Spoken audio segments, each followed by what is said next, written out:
So if you operate in hybrid cloud, and I don't know any enterprise that doesn't, and if you do storage in that cloud, ditto, everyone does storage in the cloud, then stick around. You're going to enjoy our discussion today. We've got some experts here in the studio. We'll talk about all kinds of different issues related to data security and ransomware and cloud and storage. You're going to enjoy it, so I hope you stick around.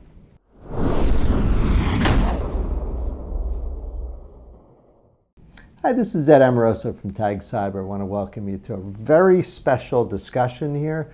I've got two of my friends and colleagues here in our studio in New York.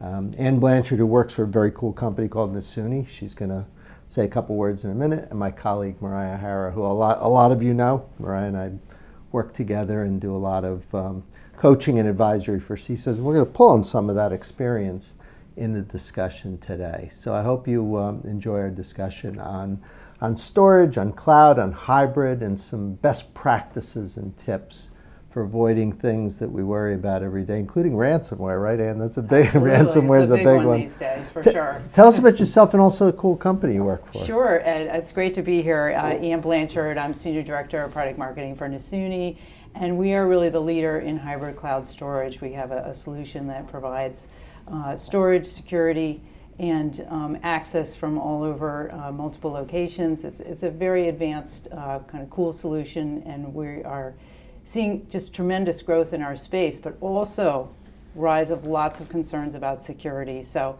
I'm really excited to be here with you and Moriah and to talk about and learn from both of you a little bit about how our customers can build a more secure hybrid cloud in their environments, and they definitely need your advice. It's a dangerous world out there. And where are you guys headquartered? We're headquartered in the Seaport, Massachusetts, but we operate in over 70 countries around the world. That's great. So that's great. It's exciting. Good. So, Ed and Moriah, first of all, would you mind just telling us a little bit about your backgrounds in security? Because very important. Moriah go folks first. Yeah, no, sure, love to. I've been doing cybersecurity for about 23 years as a practitioner. I've been a CISO 3 times at Wells Fargo Capital Markets, Interpublic Group, and Bank of Montreal. Currently, I'm an advisor and researcher with TAG, as well as a strategic advisor with some other companies, and glad to be here. You've been a CISO a few times, huh? Yeah, a couple. And then you wised up. Yeah, I did. Now I'm just giving advice. Ditto me. My whole career has been around kind of guiding either that position, either doing it and making every mistake in the book, or now trying to help CISOs figure out the right way to deal with risks. Not an easy job. No. And I wish I could say it was getting easier, but I don't think that's right. I think it's getting harder. I think the executive skills combined with technical, combined with management, make it a hard job, but we'll see. Well, thank you both for being here, because that's what we're hopefully going to help some folks that are listening with about. Let me just ask you a really basic question. I mean, who is responsible for security in an organization these days? I mean, who really owns it? So, I had a boss who was a naval officer, and he said there's something called responsible and accountable. The person, the naval officer that manages a ship is accountable for it not crashing into an iceberg, but the officers that are actually on 24/7 shift at night looking, they're responsible to make sure it doesn't crash into an iceberg. So in regards to data security, clearly the business, the board of directors, end users, the CISO, we're all responsible for data security. If you've taken security awareness training, it's everyone's job in the company. However, responsibility is typically found in the GRC. You'll see departments called data security groups, data governance groups. It's usually under the CISO. They have, in larger enterprises, an allocated budget to do things like classify, find where the crown jewels are, make sure they're protected with ACLs and logical controls, encryption, etc. The data security thing often is orphan, though. It's not always perfect. What you described sounds awesome. That's the way it totally should be. Once in a while, there's an IT group and a security group, and it's not always clear, especially in a smaller company. But I think what Moriah described is what people should memorize and do. But in my experience, there are places where you say, who's got responsibility for data security? And the IT team looks at the security team looks at the IT team, and then it's kind of like, not entirely sure. You know, that's a really good point. I mean, we certainly see that in some of our customers, that they're not quite sure who's going to pay, say, for ransomware protection and other things like that. And that's actually leads to another really important discussion, which is, where does the money come to invest in security? From your experience, you know, where is it coming from every department? Is it the responsibility of every department? I mean, I can start with that. It's kind of funny. Data security used to be all you did, right? When this first became a discipline, you know, protecting your data like on a mainframe or something, that's what you would do. And there was always a set aside in the IT team for that. I watched and participated as that emanated out from a function to an organization. Usually there was a pretty good clarity around what needed to be done and what didn't. But as time progressed, it became a little fuzzier, and you started to see budgets run by CISOs and then adjacent activities run by IT operations teams, product teams, network teams, and so on. That's kind of where it is now. It's like this blurred thing where there's a few items that are clearly cybersecurity and some that aren't. For example, if we talked about encryption, either at rest or in movement, usually there's a function like the CA and PKI type things that the CISO would pay for. But if we talk about something very related, like inventory, like data inventory, not always so clear. Then it's like, well, who owns inventory? Is that security, or are there a lot of other reasons to do it? Maybe it's the IT team. So I always think of it as these concentric circles sort of emanating out and becoming blurrier as you move out when you think budget. Some are real clear, some less clear, and some really fuzzy, and unfortunately data security spans the whole thing. So this is an area where it just is not easy to say, here's my data security budget, because there's too many functions that could be anyone. Yeah, and I'd like to add something, and I completely agree, the responsibility for data security, even the budget, is expanding out from the CISO team. However, what I will say is that the business driver, the people whose job is to worry about data security and have some of the experience by the type of breaches, still come from the CISO team. So I was in one bank where they had a massive MRA about the lack of proper data inventory. Now, the IT team, it was never a priority for them, and they had other things to do. It came back to the business, to the security team, and also at another company right after that, it was up to the security team to write the requirements and really ask for the budget. Now, where it came from, but that I'm still seeing security driving it. What I also see, especially in earlier strategies where the CISO team is saying we need to do this, an allocation of budget goes directly to the IT teams because they are managing the data. Like inventory, right? Inventory is kind of not clear who. So what I've seen time and time again, and when I was a first-time CISO in one organization, inventory, identify as part of the NIST framework, I was responsible for that. You had that in security. However, when I worked with the IT team, I said, this is part of our jobs. It just was not on the top of their list. They didn't see the importance of it. So I was constantly bringing it up to the CIO to clarify and to educate, and we did finally get the budget, but the effort was back to the CTO to actually complete it. So, Ann, here's the trick. I'll teach you a CISO trick. Nobody else listen to this. So when there's generally the case that a function tends to be over budgeted, like it's a function and it's pretty easy to get good solid budget, you want it.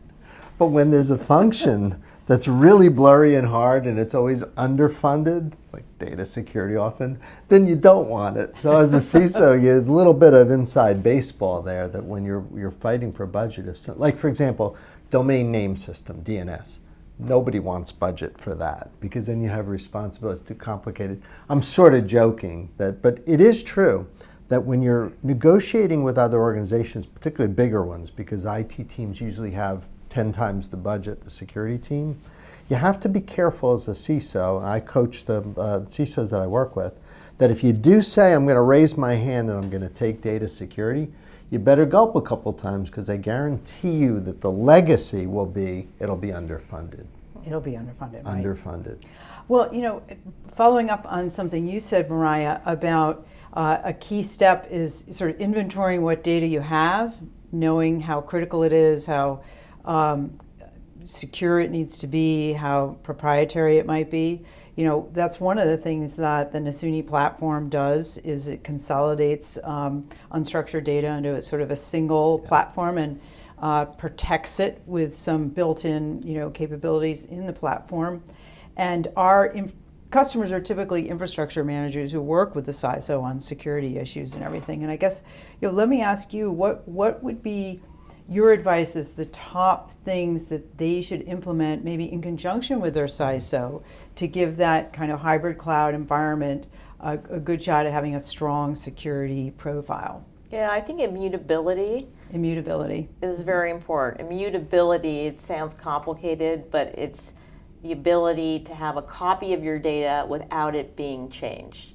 So I think what's top of mind from a CISO perspective, and why they're going to continue to work more closely with infrastructure managers, is that they are concerned that file and data storage is going to be corrupted through backups and current data that has ransomware actors inside their environment, could be for a week or more and you don't even know. So if you're backing up something from a week ago and you think that's clean, it might be corrupted. There still may be malware in it.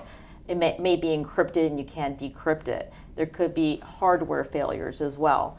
So I definitely think that it's key. This is where we're going to head into the key backup and file solutions, having security integration with the security team, being able to send signals both ways, because oftentimes file solutions have direct access to your data. Who better than to tell you if there's anomalous activity and feed that directly into your security operations team? So I think we're going to see emerging of file solution and backup solution companies helping the CISO with their ransomware preparedness.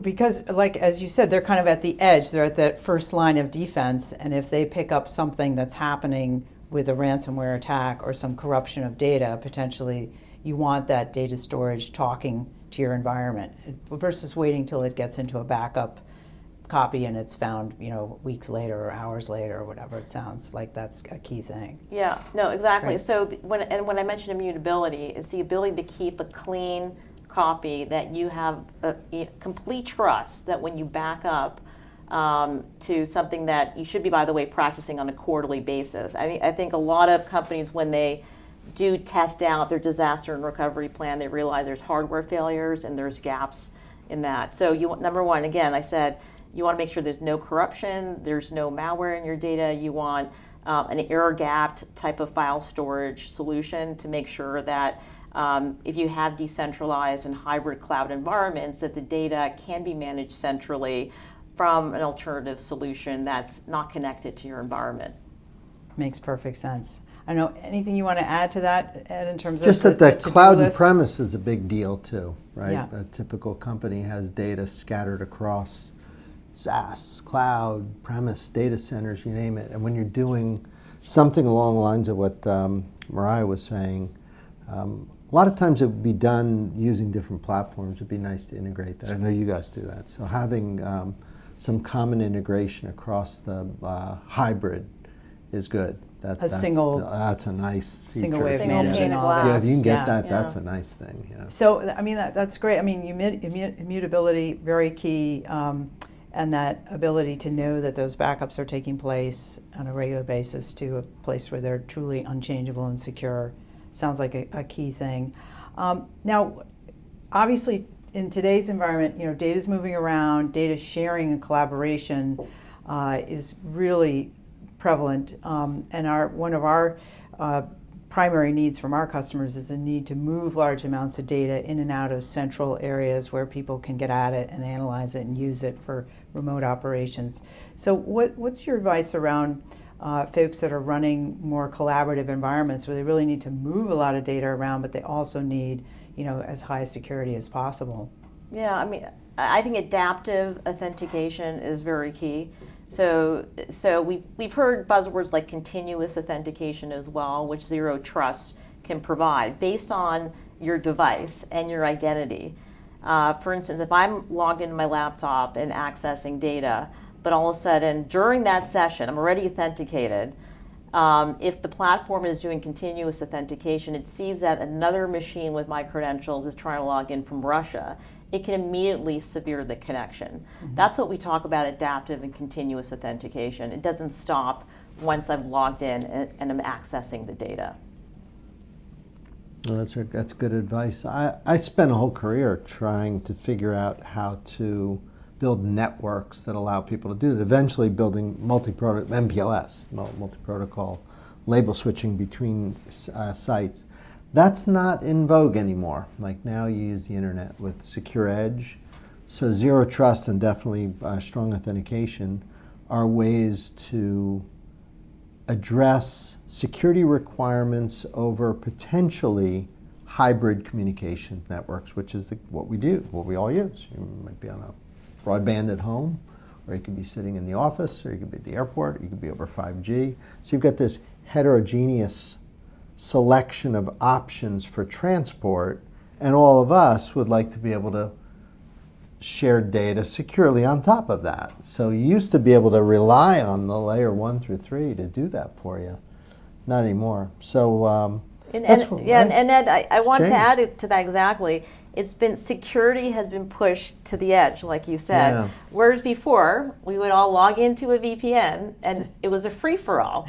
We could access anything on any portal, more or less, if you're an employee. Yeah. What Zero Trust does is take the principle of least privilege, which is one of the first concepts when I entered security that I had to understand, is you want to allocate access based on least privilege, meaning only exactly what you need. So what happens, so instead of us now VPNing in and getting full access, it is now pushed out to us where our edge devices, our laptops, our desktops are being authenticated. Multi-factor authentication, especially hardware-based authentication with a second device, is the new norm.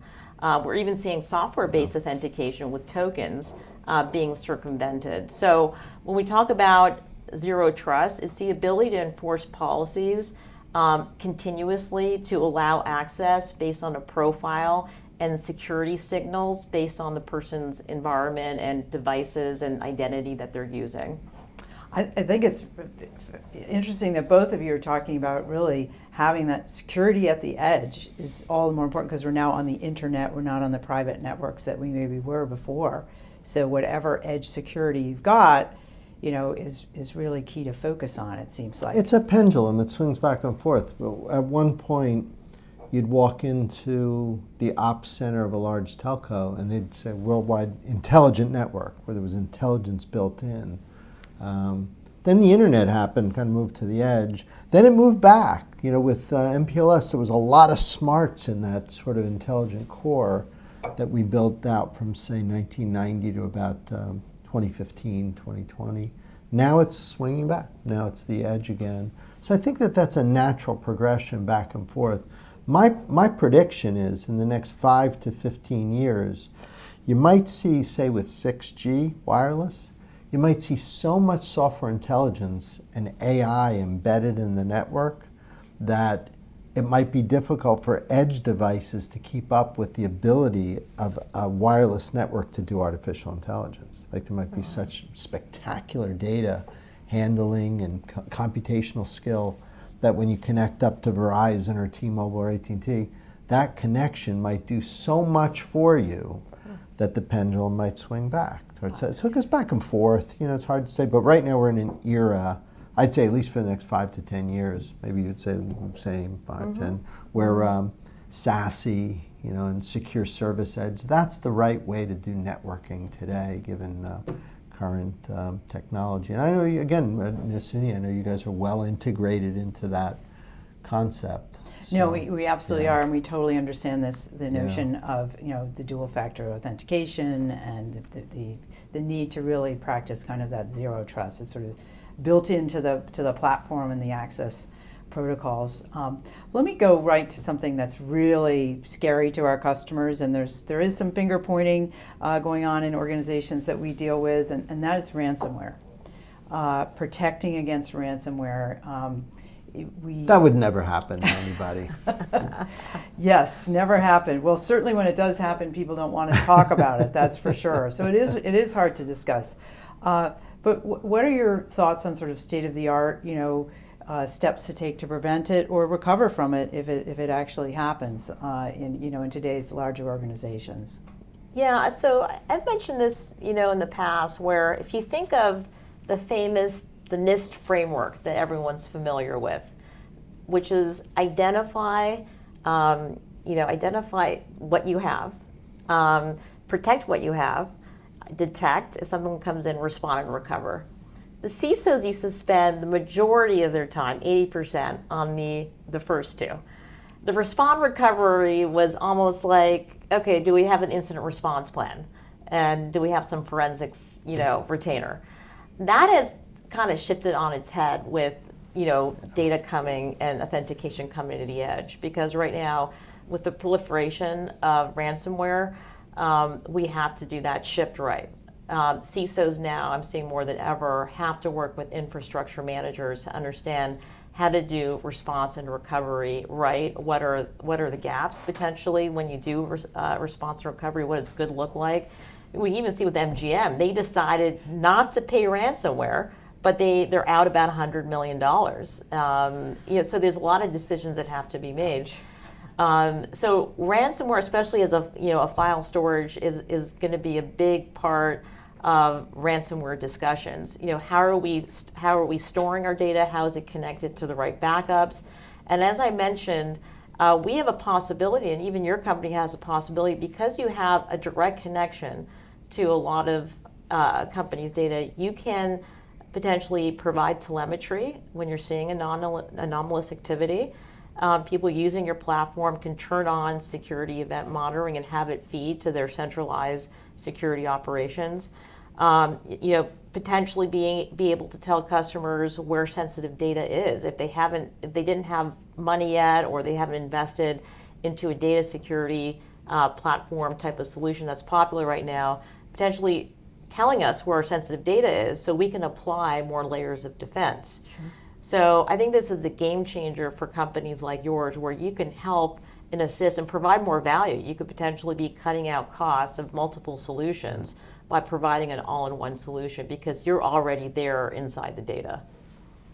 It's frustrating because Mariah's right. I mean, like all these offerings have DR at the end, XDR, EDR, MDR. The DR is shift right, detect and respond. But I mean, anybody logically would say you'd rather prevent than deal. Like, you don't tell people, hey, drive without a seatbelt, we got hospitals. That makes no sense, right? But that's why ransomware is so frustrating, because if you can't stop something from happening, then you do what you said, right?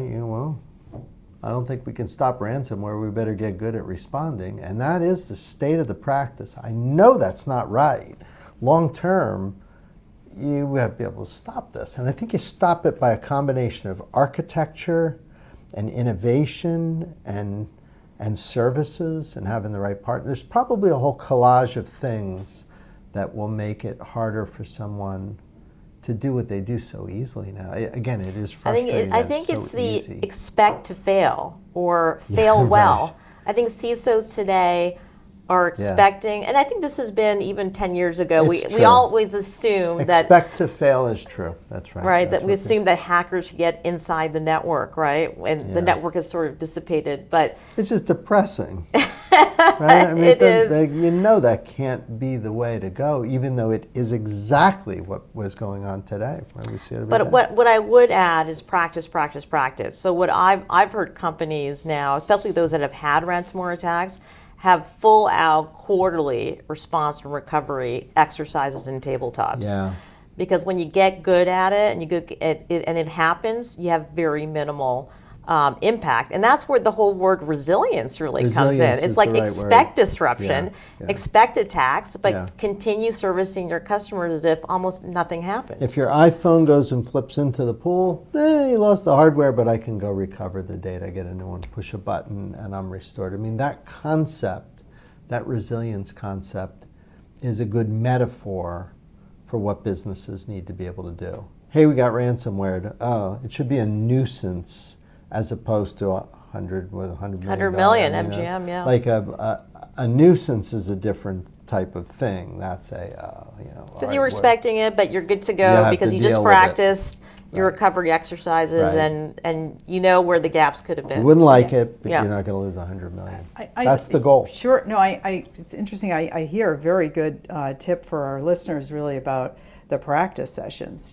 Make it a habit of going out there and staging an event and see how well your organization responds. What I would recommend, if no one has already, but I'm sure a lot of companies have, and regulators have certainly enforced this, but what I did as a CISO is I partnered with a law firm, and they created 3 scenarios, cyber breach scenarios, that could be likely to happen to this profile of company. And we had the executive team. So this is way beyond security operations. We had an executive level tabletop. We had HR, we had the CFO, we had our response capability completely sorted out.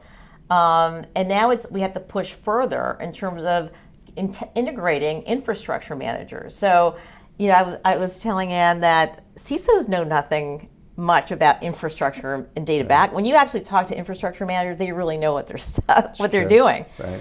So we need to come together. I think that they're a new stakeholder in the CISO playbook. I think that's right. To make sure that these practice sessions, these tabletops, in reality, we may have our playbooks, but on the ground, when we're actually doing the backup, making sure again that our hardware doesn't have. I've heard that hardware failures have prevented successful recoveries. If you just do a paper exercise, it may not be good enough. So I think it's investing more in the infrastructure side of the house in your technology organization and making sure that they're really getting the support they need. And again, people are still, IT has every year more pressure to cut. They're still listening to the CISO. So if the CISOs can drive the requirements, the infrastructure teams may get more resources to collaborate with the CISO to make sure that they're ready and available. I would agree. I'll tell you a good question that if I were a CISO, I would ask my infrastructure team, which is, how long would it take us to recover if such and such office or the corporate data center went down? How long would it take us to recover that data if it was immediately corrupted? And give me a time frame so I know. And then I'd look at that and I'd ask, does that really match the business needs? And if it doesn't, which unfortunately companies find out too late, it might take days or weeks to fully recover, then let's attack that problem. Yeah. Now, when you think of the attack, it was called the NotPetya attack a few years ago. That took down the global shipping company Maersk, and it cost them hundreds of millions of dollars. And what happened? That was malware that Russia sent through a popular Ukrainian accounting software. And many American companies had their network attached to that Ukrainian office, and they were impacted globally. So questions like what you're asking, what happens if we're in a high-risk geography, there is some malware targeted at them, what is the secondary impact to our organizations? We've got to get really, really good at answering those questions. It's all about preparedness, I think, in this decade. Well, having like a data architecture is important. Most companies don't, but I'll give you an example, like just a 2x2 view, and it should be N by N. But 2x2 would be structured and unstructured clearly. Like there's a big difference between that. And then you could almost say you're critical or mission critical and non-mission critical data. Like you'd said earlier, how long would it take you to recover all of your data? Well, that's a different question than how long would it take me to recover my mission critical data? And that might be different than all the data.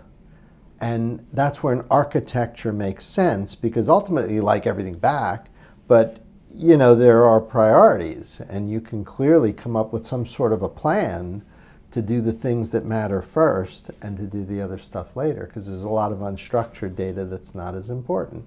Employee endpoints are backed up in any number of different ways. And I don't know about you guys, but I got a lot of crap on my laptop that's not that important. But I know that there's a lot of things that might be put in cloud that are essential every single day. Customer lists, customer support things. But a PowerPoint with a presentation for next week to my boss, if I don't have that for a couple of days, even if that got deleted, it probably would be better as a crappy presentation. But you get the point. Yes. Like you need an architecture and you need to prioritize and think through, all right, let's think sensibly when we're rebuilding and restoring. What are we doing here? What's important? What's kind of not important? And let's do the key things first, and then then life becomes easier. Then it becomes more tractable to recover. And again, the people who think about this, morning, noon, and night, are the backup and recovery They team. do. This reminds me of the RTO and that's right. and recovery timing. So, Which is an IT function traditionally, or infrastructure. Exactly, and I was telling Ann, I was at one bank, and they merged the backup and recovery team. This is a massive bank into the Cyber Fusion Center because they're coming closer. We need to learn from the backup best people. of The both. backup people have to learn what our requirements are, Yeah. and so you're seeing that fusion. That's wise. That's Right. wise. When I was in telecom, we moved our Security Fusion Center in with the Network Operations Center because I felt like nobody was better at sort of 24/7, oh my God, let's fix this, than the network team. And those were the days, like this in the 90s, when cybersecurity wasn't really, we didn't even call it that, we called it computer Information security. security. InfoSec. It wasn't Yeah. even real time. So the idea of taking InfoSec to real time was a big deal. Now, you guys, your company and your industry is taking us from security to resiliency. And those are easy words to say, oh, let's just focus on resiliency. But to Moriah's point, man, it ain't easy. Like resiliency requires IT, infrastructure, cyber, all the applications team, your DevOps team, everybody's got to be working together. And that's why I was joking earlier about budget, because a lot of times aggressive CISOs will say, oh, I can do that, I can do that.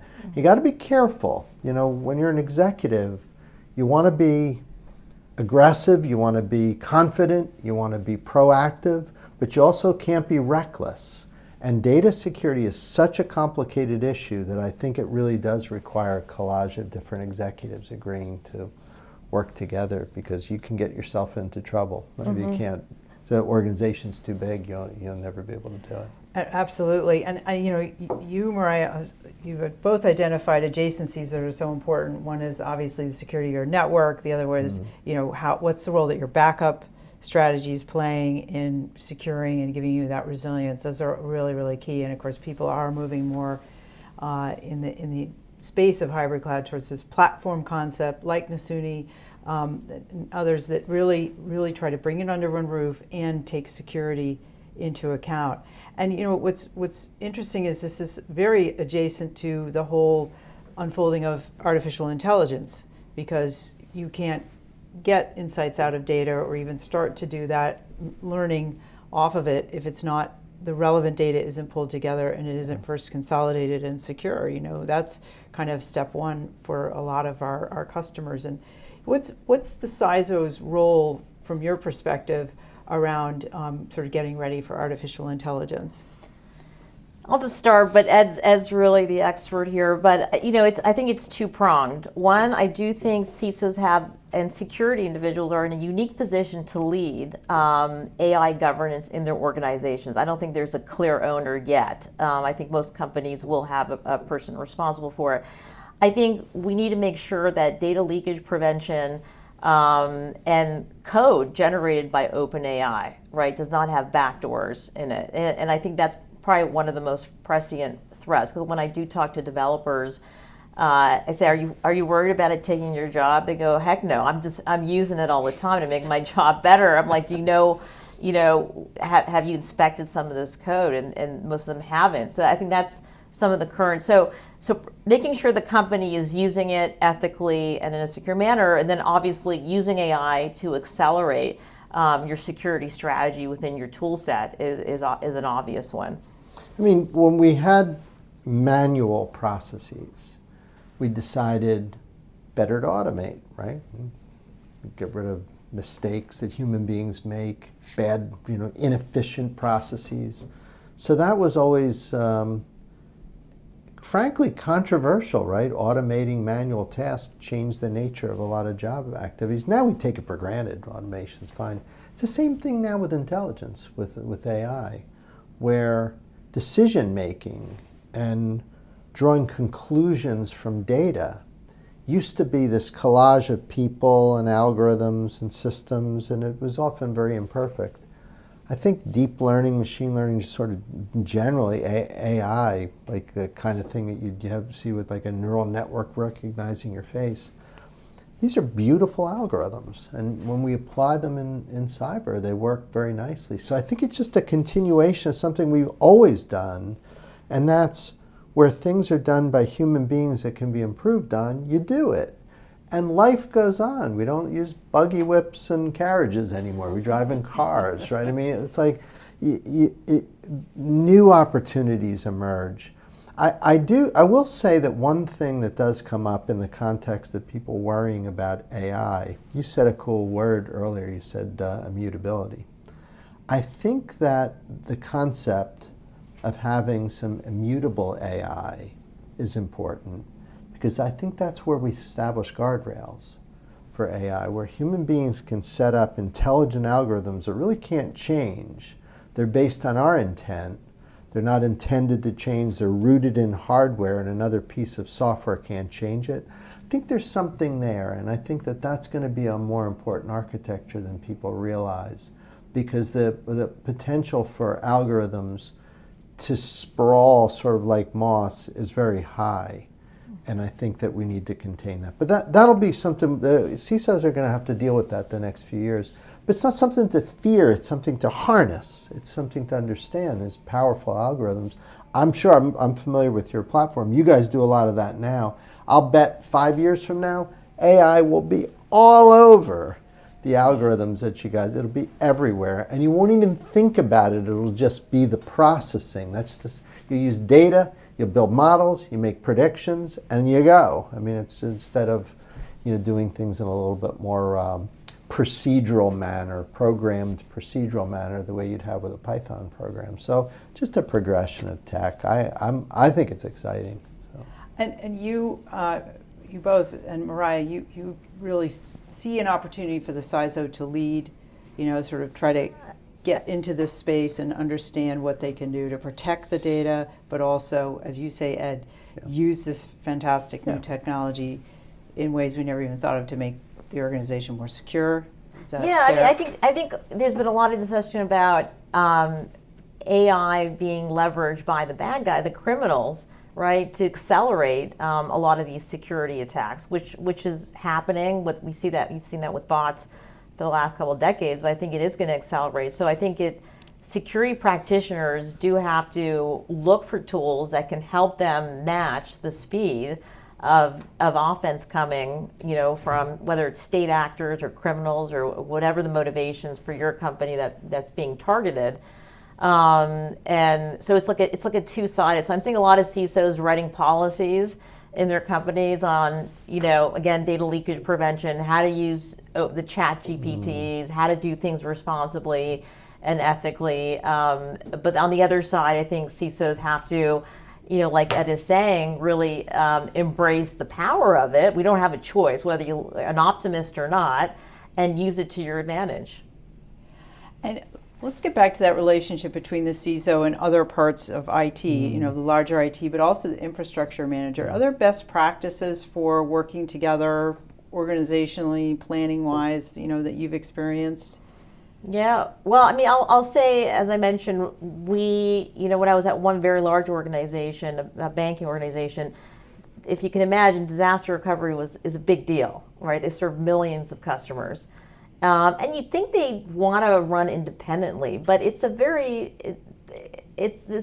lot of overhead. Leadership sometimes gets a lot of pressure, and they got merged into the Cyber Fusion Center. And I think that's a good thing. I think we need to learn more about what CISOs need to understand what infrastructure people know about typical things that fall down when you do a response and recovery, because that is going to impact at a larger scale now with these ransomware operations, the ability for a company to then stand up really quickly. We have to learn from them, and infrastructure people have to learn from CISOs versus just having, again, this theoretical sort of relationship. And I think that the tabletops, the practicing together, things like recovery time objective that Ed was talking about, what is the most important thing to get back up and running.